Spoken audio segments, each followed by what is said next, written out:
Top quality और consistent performance के लिए सिर्फ सिल्वर पंप नाम याद रखना।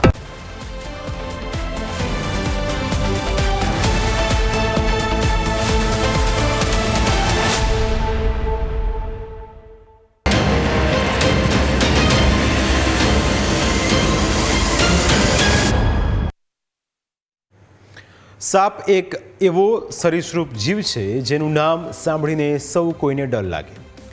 એક સમયે આપણી નજીકમાં સાપ આવી જાય તો શરીર કાંપવા લાગે, પરંતુ રાજકોટમાં એક એવો મહંત છે જે અત્યાર સુધી 52 સાપ સાથે રહીને પોતાની જિંદગી પસાર કરી રહ્યો હતો।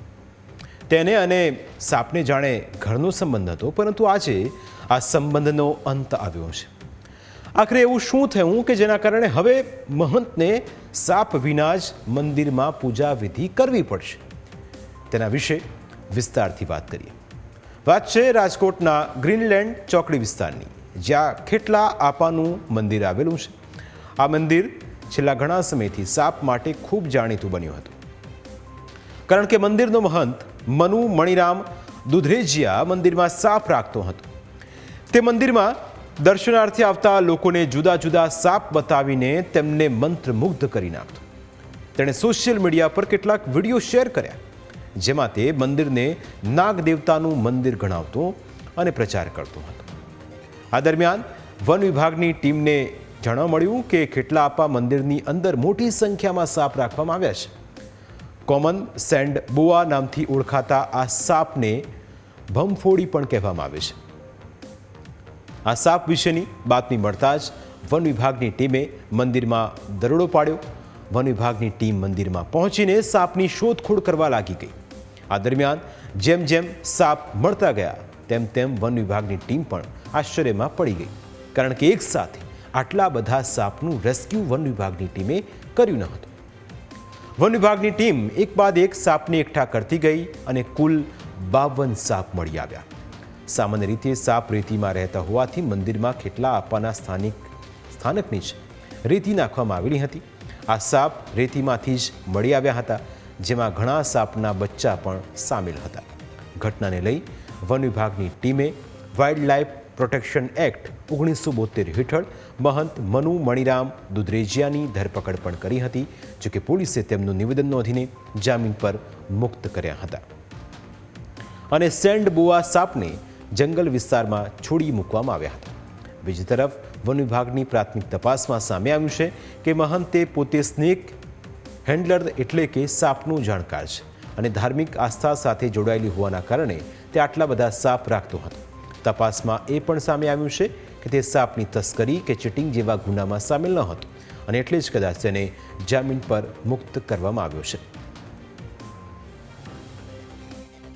મંદિર ખાતે 50 થી વધારે સાપ જે કોમન સેન્ડબોઆ એટલે કે ભમફોડી, જે રસેલ સેન્ડબોઆના નામે પણ ઓળખાય છે, જે વન્ય પ્રાણી સંરક્ષણ ધારા 1972 હેઠળ સંરક્ષિત છે, તેને કોઈ બંધક અવસ્થામાં રાખવું તે કાયદાકીય ગુનો છે। એ બાબત ધ્યાને આવતા વન વિભાગ દ્વારા એ સ્થળ ઉપર રેડ કરીને 52 જેટલા સાપને રેસ્ક્યુ કરવામાં આવેલા છે અને જે મંદિર ખાતે આ રાખવામાં આવેલા હતા તેના મહંત વિરુદ્ધ વન્ય પ્રાણી સંરક્ષણ ધારા હેઠળ ગુનો નોંધીને કાયદેસરની કાર્યવાહી કરવામાં આવેલી છે। ભમફોડી સાપ વાઇલ્ડ લાઇફ પ્રોટેક્શન એક્ટ 1972 હેઠળ આવતા શેડ્યુલ 2માં સંરક્ષિત છે। તેને કાયદાકીય સંરક્ષણ મળેલું હોવાથી આપણે તેને સાથે રાખી શકતા નથી। જ્યારે શેડ્યુલ 1માં આવતા પ્રાણીઓને રાખવા સામે ગુનો નોંધાય તો તેમાં 7 વર્ષ સુધીની જેલની સજાની જોગવાઈ છે, જેમાં ગુનો પણ બિનજામીન પાત્ર હોય છે। પરંતુ ઘણા મંદિરોમાં ધાર્મિક આસ્થાના કારણે આવા સાપ રાખવામાં આવતા હોય છે અને લોકો પણ તેમની પૂજા કરતા હોય છે, કારણ કે આ સાપ કોઈને કરડ્યા ન હોવાથી લોકો તેમની ભગવાનની જેમ પૂજા કરે છે। ખેટલા આપાના મંદિરમાં પણ લોકો પૂજા કરવા આવતા, તેમનું શું કહેવું છે એ પણ સાંભળો। 40 વર્ષથી છે, પણ હજી સુધી મેં કોઈ દિવસ આ સોસાયટીમાં કોઈ જીવ જંતુ કરડ્યું એવો કોઈ દાખલો જ નથી। આટલા વર્ષથી અમે અહીંયા રહીને અમારો એક આ શ્રદ્ધાનો હિન્દુ સમાજનો, મારો નહીં કે આ હિન્દુ સમાજનો આખો 18 વરણ અહીંયા આવે છે અને અમે દર પાંચમે અહીંયા મોટો અમે ઉત્સવ કરીએ છીએ। બાપુ નથી કહેતા કે તમે કરો એમ, અમને આ શ્રદ્ધા છે એટલી, અમને એટલી શ્રદ્ધા છે દાદા ઉપર અને હજી અમે કહી છીએ કે હજી દાદા અહીંયા પ્રસન્ન થાય છે। થાય છે. દાદાનું આ ઓલું છે, આ કોઈ ઓલા દેવ નથી, જીવતા જાગતા દેવ છે. ને આપણા માતાજીનું ગમે માંડવો થાય, ગમે ત્યાં થાય, પેલા દાદાનું સમરણ કરવામાં આવે. આ ખેતલિયા દાદા છે, પેલા દાદાનું સમરણ થાય છે, પછી માતાજીનું આપણે સમરણ થાય છે. ઉલ્લેખનીય છે કે આપણે ત્યાં નાગને દેવતા ગણવામાં આવે છે. નાગ દેવતાની લોકો પૂજા કરતા હોય છે. તેવામાં ખેટલા આપા મંદિરમાંથી 52 સાપ મળી આવતા એવી પણ હકીકત સામે આવી છે કે લોકો જાણકારીના અભાવે આવા સાપ અને કાચબા જેવા પ્રાણીઓને પોતાના ઘર અથવા મંદિરમાં રાખતા હોય છે. બાપુ કોઈ પાસે દાણા નથી જોતા, કોઈના ધાગા નથી કરતા, કોઈ વસ્તુ નહીં.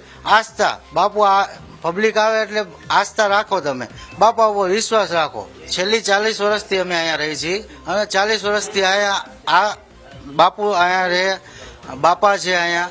પણ અમે આટલા લતાની અંદર કે આજુબાજુમાં ક્યાંય કોઈ ઈ જનાવર તો શું, કોઈ જનાવર કરડ્યું હોય નાના છોકરાઓને કે કોઈને અમે કોઈ દી સાંભળ્યું નથી.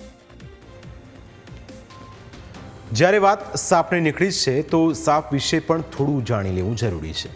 રાજ્ય સરકારના વન વિભાગ પ્રમાણે સાપ કુદરતનું અદ્ભુત સર્જન છે. મોટાભાગના લોકો સાપથી ડરે છે, પણ ભારતમાં આંગળીના વેઢે ગણી શકાય તેટલા જ સાપ ઝેરી હોય છે અને તે પણ ત્યારે જ હુમલો કરે છે જ્યારે તેમને છંછેડવામાં આવે છે.